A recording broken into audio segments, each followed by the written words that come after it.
everyone. We have two speakers today. The first is Alex, who's been working for me. The second is Dale Keith, who's going to give the next in our ongoing series in everything you ever wanted to know about rocks. Hey, as you said, I'm Alex Murray. I've been doing my research this summer with Jeffrey Daswell on the effects of seismic testing on marine invertebrates. So, first thing, what is seismic testing?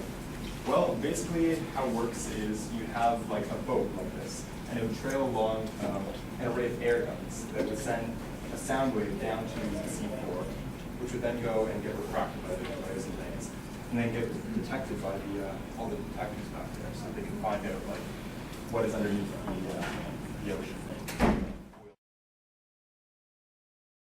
So what we're interested in is finding out if this has any effect on the sea life that's under there. In particular, things like snow crabs, although we could extend our model to be anything, like any marine invertebrates, like mollusks. People have already done research on marine invertebrates and found that the sound wave would actually end up rupturing their air bladders and would kind of kill them. Sort of like a fishing effect. However, since crabs don't have those kind of air pockets, they aren't killed instantly by the sound wave. The long-term effects are pretty much unknown, and you could have damage to their reproductive system or to their sensory organs. So what we are aiming to do is to find the areas of the crab that are most at risk by the sound waves, and to find harmful treatments so experimenters have already tried collecting samples of some crabs and looking at them to find like if there's any like tearing of the tissues or things. However, they couldn't really tell if the damage was from seismic testing or not, or sometimes there was damage because angle doesn't really, I guess, as well understood. So you can have, you get the damage in particular areas because of resonance. Okay? It's like, whereas if you think about the two balls here as being like the edges of a crab's shell, and then traveling there, coming in from left to right, then what would happen is it would travel through this, travel through the crab like this, and then bounce off one of the edges and come back, and then if it's at the right frequency, then what you'll get is standing like this, so it'll kind of like go up and down like that. And so the significance of that is that you'll end up getting an antinode right in the middle like this, where you have the maximum displacement. And so that's where you have maximum damage, tissue tearing and things. And so that only will happen though at like certain frequencies. So for example, if the wavelength of the sound wave is equal to the diameter of the crab's shell, then you have something like this going on, where you have an antinode here and here. Likewise, if the frequency changes, then you could potentially have something where you've got antennas here, here, and here, or you have 4 antennas, right? And then if you have frequencies like in between that, then we kind of like, it wouldn't look the same. You kind of like half standing wave, half traveling wave, and it's kind of weird. And then also it's important to note that at points like this and this, the displacement is always 0. Those are called nodes, okay? However, since we know that obviously crabs aren't one-dimensional animals, we can't use a one-dimensional model to work. So if we were to extend this to being in 2 dimensions, then it gets a lot more complicated. Because what happens is you don't have nodal points anymore, you end up getting nodal lines, okay? Kind of like this. And also you don't have just one kind of nodal line, you have 2 kinds of nodal lines. You have the angular nodal lines, like this, and then the radial nodal lines, like that. So you can see here you have combinations of both of those. So in the top left diagram, you can see 2 angular nodal lines and 1 radial nodal line. And likewise, 2 angular and 30 radial, and 3 angular, and 1 radial. Kind of know how that looks. You can see the different frequencies causing the maximum amplitude to change from, like for example, at this particular frequency here, it went from just 1 amplitude to 4 times. Then it changes. So this is kind of a plot of the cross-section of the crab near the shell and inside the shell.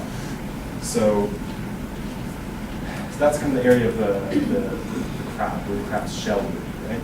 And so you can see the wave traveling kind of in through here and going through the crab, and then it spikes up at that point there. So that's where you potentially have the tissue tearing. In modeling the crab, well, actually mathematically modeling like an entire crab with all its organs and legs and things is just I can't even begin to explain how complicated and unnecessary that would be. So what we do is we approximate it as being kind of just like a sphere, right? So right now it's got like an elastic outer shell with homogeneous interior tissue. It seems pretty simple, but it does a pretty good job. Eventually we'll make this even better by making it more like an oblate sphere, like internal organs.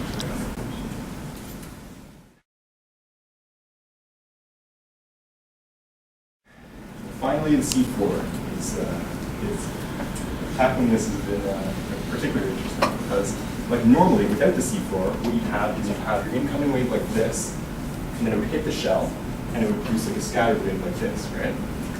But whenever you get the seafloor, this gets way more complicated because your incoming wave bounces off and creates a reflected wave like this. Likewise, a scattered wave would bounce off the boundary and create another scattered wave up like this, and then that scattered wave would bounce off the shell here, come back down. You keep on getting all sorts of things bouncing around. And we've just approximated this to be just like the one wave just bouncing up around the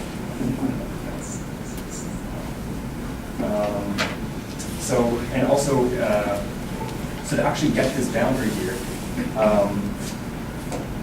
we can't. What we do is, if you kind of look at the wave, how this comes in like this. It comes in at the array would create this like plane wave coming down. But if you just you see this coming down at an angle like this, it'll reflect off at the same angle, right? So then with the spherical wave, likewise, this part here of the spherical wave would come down and then it would bounce off like that. This part would bounce off like that, and just like all of the other parts, and you end up getting another spherical wave and then like this. And now if you were to look at that spherical wave, it would kind of just look as if there was a spherical wave source on the opposite side of the boundary. And so this is kind of how we model the boundary, is we just say that instead of actually like we just put like an image of the first sphere on the opposite side of where that boundary would be, and it creates the same sort of effect as having an actual boundary there. So you get an idea of the kind of math that we're working with here. This expression here describes the incoming plane wave. It's a double sum over some numbers, Bessel function, spherical Bessel function, associated with the geometry polynomial and the complex exponential. Let's take a good look at that. Then the reflected wave is, see, it's kind of just like the incoming wave, except it's got this little bit in front. And what that does is it changes the direction of it, this thing's a one, and it changes the angle of it. So it's hard to see, that's an L right there for the angle. And that is that piece right there. And then the real complicated part is the scatter waves, which are which has the angles and things. And getting that, you have to manipulate the system equations. So, what does it all mean? What are all the conclusions of all this? So far, results have shown that although the maximum amplitude of the waves would not be enough for tissue carrying, it could separate the membranes from the organs. So, like for example, like the female has the membrane ovaries or something. So we don't really know what that would really do if that actually does anything, because the experimental results from one experiment are kind of loose. So that's well.